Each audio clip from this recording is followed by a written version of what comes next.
Ingibjörg, nú hefur þú unnið mikið með ungu fólki í gegnum tíðina í þínum störfum. Hvað vitum við í raun líðan ungs fólks?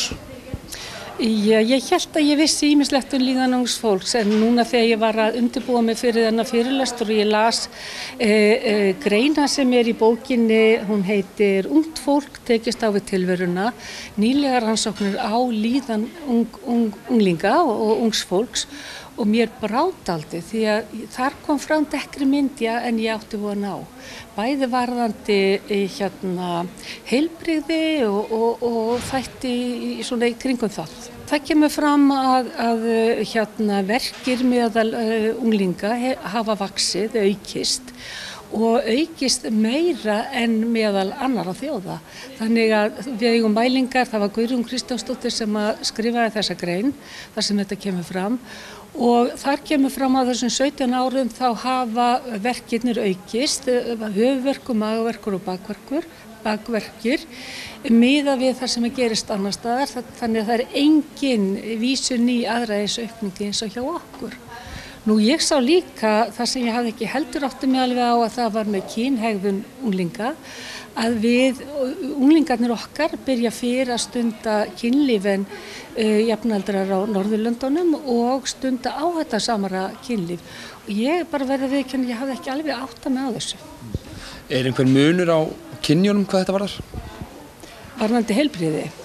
Það kemur fram að verkir eru 2-3 sinnum tíðari hjá unglingsstúlkum en drengjum. En þetta náttúrulega ekki mitt svið, þetta bara það sem ég var að lesa í þessum þegar ég var undirbúið mig fyrir þennan fund, en þetta kom mér óvart. Kom fram í erindinu með þetta að líðan kvenna, ungra stúlkna hefur versnað andleg líðan á síðustu árum mjög hratt. Hefur við einhverja skýringu á því? Það er náttúrulega engin ein skýring og þetta er bara alltaf, ef maður finnur einhver svör þá er eins og komu nýjar spurningar, þannig að það er svo erfitt að segja hvað hvers vegna þetta svona, og ég held að ástæðurnar séu mjög margar og þær eru samfélagslegar og þær eru bundnar við einstaklingin. Stúlkur hafa, eins og oft búið að tala þær hafa miklar áhyggjur á útliti sínu, þær hafa áhyggjur á samskiptum sínum, þær eru mikið á samskiptamiðlum og það hjálpar ekki til þegar til varðandi kvíða og þunglyndi, þannig að það eru margir ytri þættir sem koma þarna inn. Karolína, finnur þú fyrir mun á kynjónum hvað varðar andlega líðan til dæmis í þínu umhverfi? Já, mér finnst nú tala ég náttúrulega kannski bara út frá fólki sem ég þekki, en mér finnst stelpur almennt virka óöruggari heldur en strákar í sambandi við útlit eða hugsa, eða eins og sé meiri pressa á þær að hugsa það, þó það sé auðvitað á beggja bóga. Og síðan held ég einhvern veginn að mér finnst að það sé meiri samfélagslegt áreiti líka til kvenna varðandi útlit, en það kannski líka því að ég er kona. Þú talaði svolítið að ungt fólk væri með alla taugaenda opna. Andlegt svona álag og áreiti á ungt fólk, upplifir það mjög sterkt?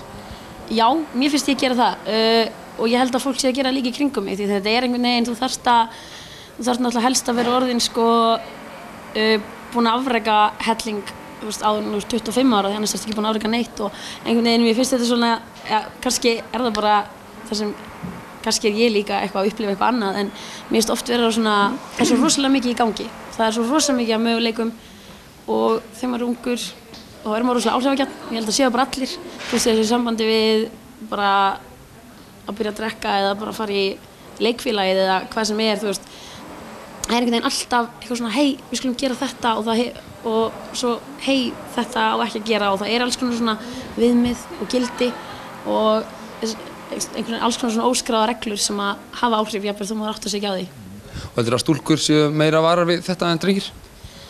En aftur, þá svona líður mér eins og það sé svoleiðis, en ég náttúrulega hef bæði fleiri sjónarhorn stúlkna á þessa hluti og er stúlka sjálf, en ég held að sé líka bara öðruvísi áherslur á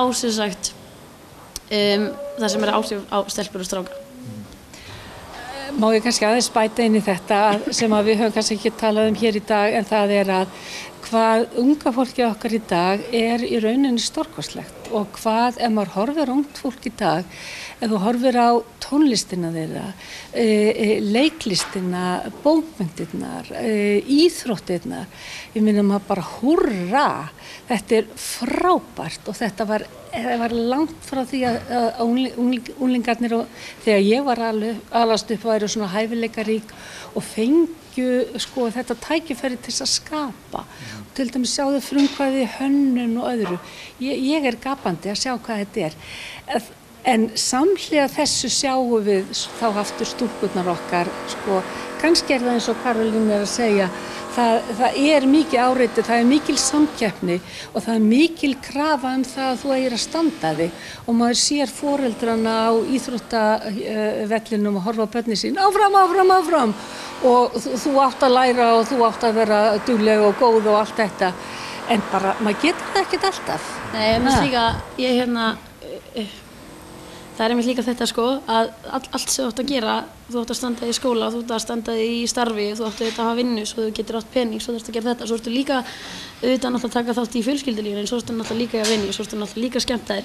Þú veist, maður hefur ekki tíma í sólarhringnum fyrir þetta allt og þú veist, mér finnst oft bara, sérstaklega eins og þegar ég var yngri, þegar ég var 16 ára, þá finnst mér svo ótrúlega erfitt bara hverju átti ég að forgangsraða. Þú veist, á ég að hætta að hafa íþróttir til þess að hanga með vinum mínum eða á ég að einhvern veginn. Náttúrulega alþjóðlegur baráttudagur kvenna í dag og auðvitað margt sem hefur áunnist í þeirri baráttu síðustu árin og áratugina vafalaust. Sko, hægt að benda á eitthvað eitt baráttumál í allir þessari baráttu sem kannski mikilvægast núna?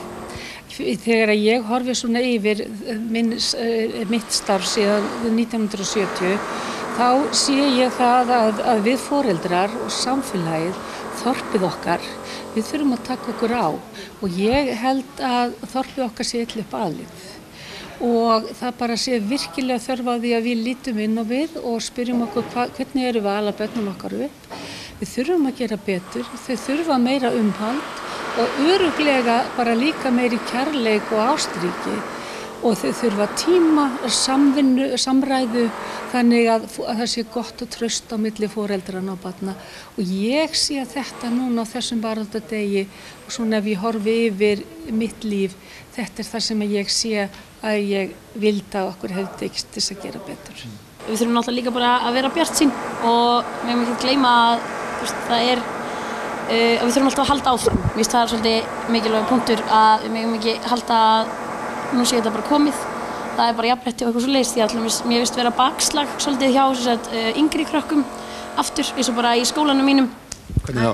Nokkuð svona andfemínísk umræða hjá kannski 16 ára krökkum eða nýnumónum finnst mér sko hef ég heyrt að því nú bróðir minn í þeim árgangi og hann hefur sagt mér.